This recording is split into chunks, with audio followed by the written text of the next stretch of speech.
Good morning all of you.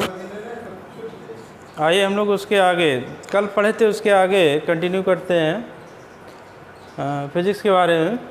तो कल के आगे जो टॉपिक है वो ये है कि मापन में त्रुटियां, यानी मापन में जो त्रुटियां होती हैं वो कितने प्रकार की होती हैं। तो मापन में त्रुटियां आपकी दो प्रकार की होती हैं मुख्य रूप से। इसमें पहला आपका है अनियमित त्रुटि, अनियमित, और दूसरा है आपका क्रमबद्ध। त्रुटियां दो प्रकार की होती हैं मुख्यतः, अनियमित और क्रमबद्ध। तो अनियमित त्रुटि क्या होती है? अनियमित त्रुटि, आइए देखिए, अनियमित त्रुटियां क्या होती हैं कि इस प्रकार की त्रुटियां अनियमित रूप से, इस प्रकार की त्रुटियां अनियमित रूप से और कभी भी घटित हो सकती हैं। इस प्रकार की त्रुटियां अनियमित रूप से और कभी भी घटित हो सकती हैं, यानी ये इरेगुलर एरर होती हैं। ठीक है, अनियमित त्रुटियां, इरेगुलर एरर, इरेगुलर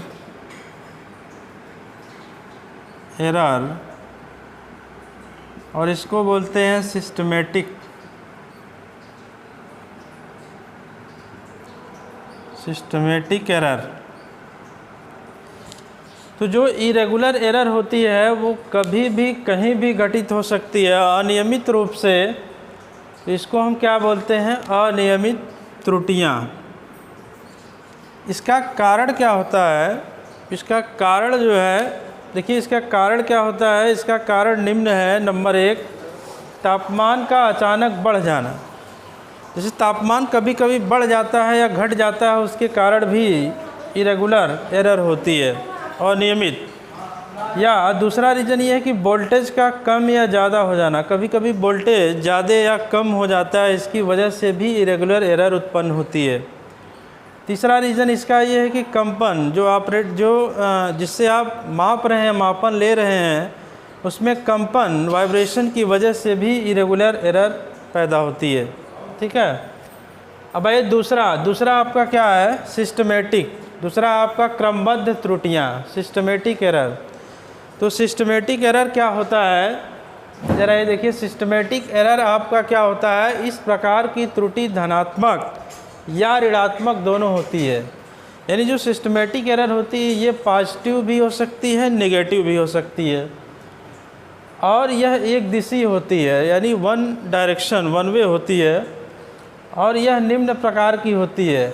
जो क्रमबद्ध त्रुटियां होती हैं, सिस्टमेटिक एरर, ये निम्न प्रकार की होती हैं। जैसे पहला आपका है व्यक्तिगत त्रुटियां।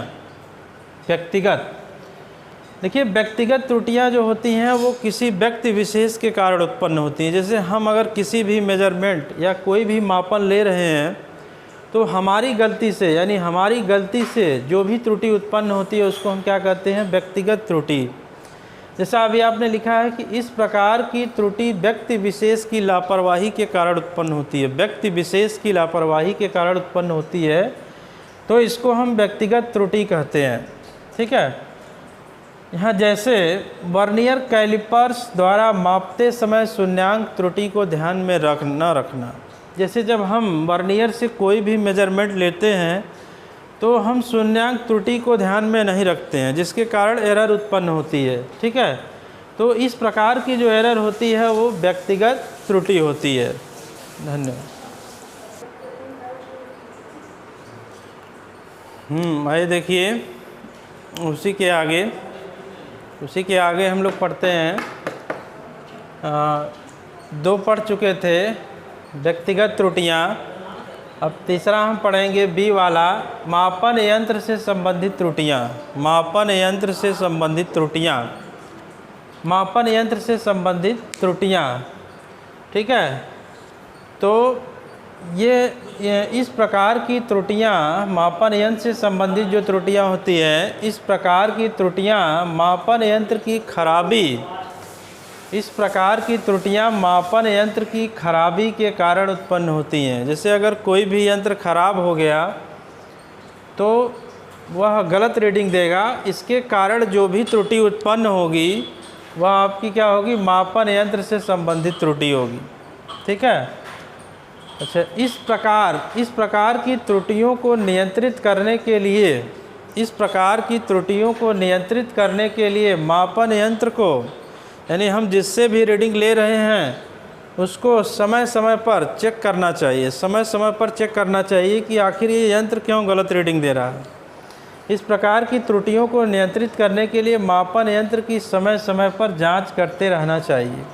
ठीक है, ये तो आपका हो गया मापन यंत्र से संबंधित त्रुटि। इसके बाद सी आता है बाह्य कारणों से संबंधित त्रुटियां। ठीक है, बाह्य कारणों से, बाह्य कारण मतलब क्या है, जैसे कुछ बाह्य रीजन होते हैं जिसके कारण व्यक्तिगत जो बाह्य कारणों से उत्पन्न त्रुटियां होती हैं वो कुछ बाहरी कारणों के कारण होती हैं। जैसे ताप हो गया आपका, दाब, आर्द्रता में परिवर्तन इत्यादि, यानी जो बाह्य कारणों से उत्पन्न त्रुटियां होती हैं, इस प्रकार की त्रुटियां बाह्य कारणों के कारण उत्पन्न होती हैं, बाह्य रीजन। और एक्सटर्नल रीजन, बाह्य रीजन किसके का, बाह्य रीजन जैसे ताप, दाब, आर्द्रता में परिवर्तन इत्यादि।